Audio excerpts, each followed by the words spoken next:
everyone, and thank you for joining us today. I am Stephanie Steffer, the Business Director with CViConnect. With me today for our live event, I have two teachers for the visually impaired. I have Megan Hillmer and Carly Schlotterer. Carly is also an orientation and mobility specialist. They have been using the CViConnect PRO system for about a year now. It's about coming up on a year now.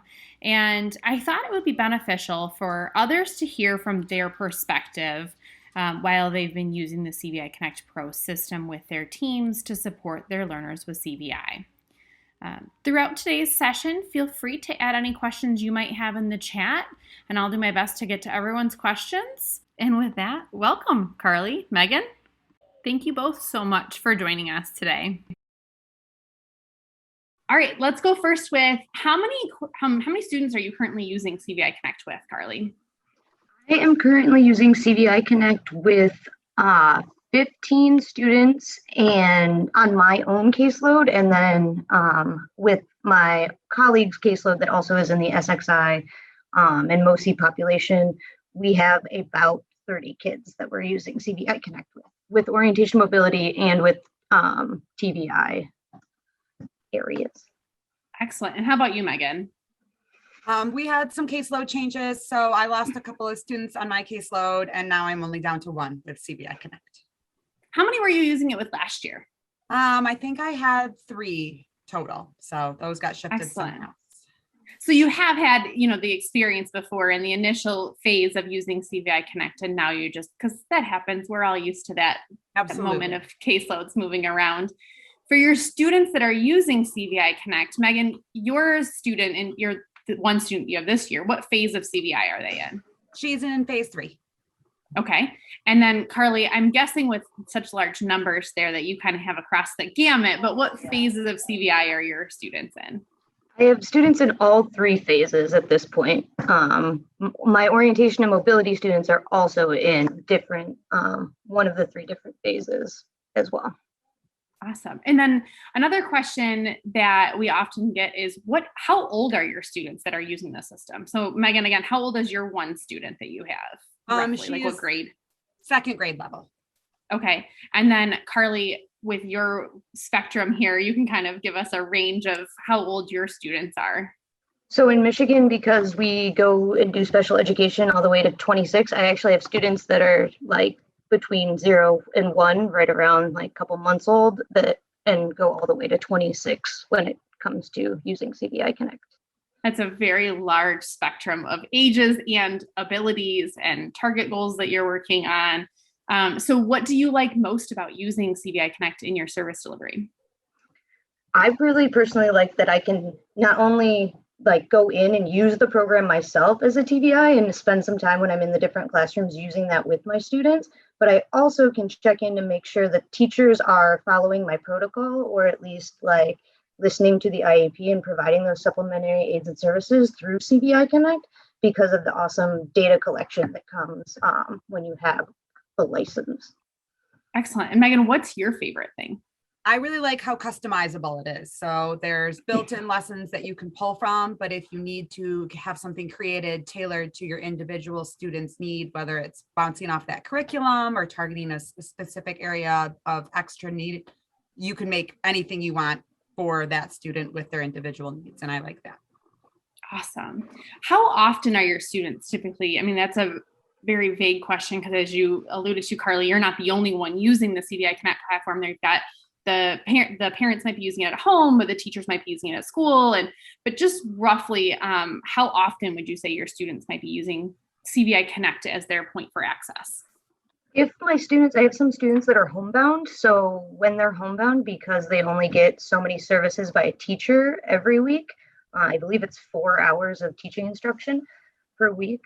I have either the guardians or the full-time care nurses provide that CViConnect at least 4 times a day, if not more, depending on how the student has done that day. If they've had seizures or are very fatigued, then obviously we might not still get that visual attention, but I like to kind of create a schedule with my parents or classroom teachers so that they're being provided it at least 4 times a day. And then if they're not attending, it shows me on the app that they're not attending. And so I know that maybe that's not the best time for them, or maybe they have a seizure, activity during that time. Maybe after eating, they're not as like visually ready for those kind of things. And it helps me kind of then change the program as the year goes on. Excellent. Megan, what are you finding with your kiddo?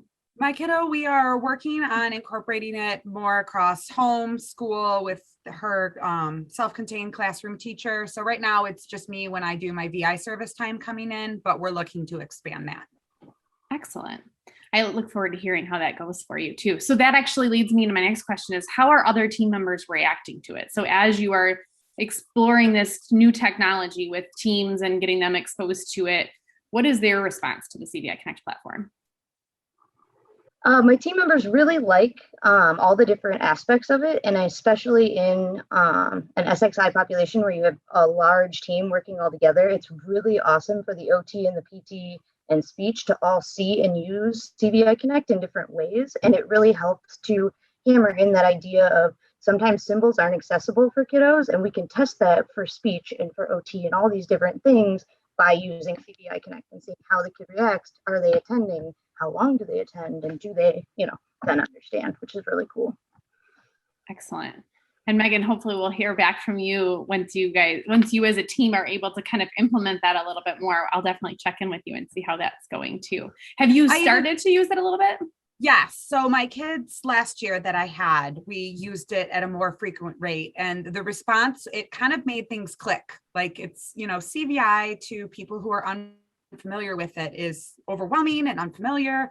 And it was great to bring it in and kind of show some really good concrete examples of these are things that are making your materials accessible. And you could kind of see the light bulb go on like, oh, so with this aspect, that means I could pull in and try this. And it was really good to help kind of bridge that gap.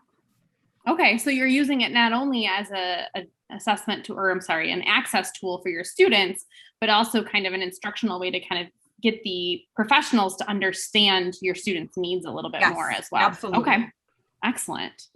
And then in general, I should have started with this question, so I apologize. I know how many kids you have on your caseload that are CVI, but how many kids in general are on your caseload? How big of a caseload do you guys have? With a combined O&M and TCVI schedule, I have 40 students at this moment. And TCVI is teacher consultant for the visually impaired. I've come to realize as I've met with other people that they don't refer to it as that, but in Michigan, we have a teacher consultant model. And so that's how we refer to it as TCVI. And then Megan, how many kids are in your caseload? I have a half of a caseload and I am right now at 12.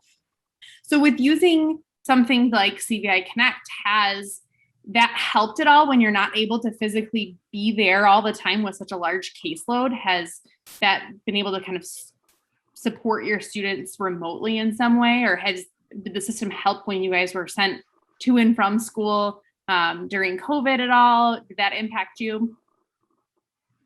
I think it was amazing, and it's super helpful because I have such a passion for kiddos with CVI, and this has been something that I've been driven to do in my own job kind of area. So on my VI team, I'm one of the only people that does like initial CVI evals, just because I have done so many and I have such a passion for it. And I really feel like the ability to work with kids like every day and multiple times a day is with 40 kids and O&M and people, getting sick during COVID, even still, like there's no way I ever could give them that amount of service time. But if I have the follow through with the teachers or the parents or any member of the team, even just one, then I'm getting so many more opportunities for that kid to visually access things and to also work on using their eyes and connecting those, synapses with their brain to make things actually start changing. I think it's really awesome to have something like that that also documents for you. Like it's incredible. I think I only have the one, so it's not a ton, but I think it's nice because I feel like I can go above and beyond that designated service time in my travels that I'm going to visit when I can remotely assign a task and, check in and see what they are doing when I am not there. So I think it's a great tool for that. And that's a great point that you both brought up too, because we can't just have vision time when the teacher for the visually impaired is there. We've seen from the research that that's not going to be a meaningful way for them to use vision as a point of access. And so if that is your ultimate goal and that's what you're hoping to achieve for the student, having it during just that teacher for the visually impaired service time isn't going to be a replicable model anyway. So thank you both for answering our questions. And I really appreciate having you both on here with us today. I will put my email in the chat. Again, it's stephanies@cviconnect.co. If anyone has any questions, please feel free to contact me and I can pass it along to these lovely ladies. I'd be happy to share that information with them if you guys have any follow-up questions. Thank you so much. Have a great day. Awesome. Thank you. Thank you.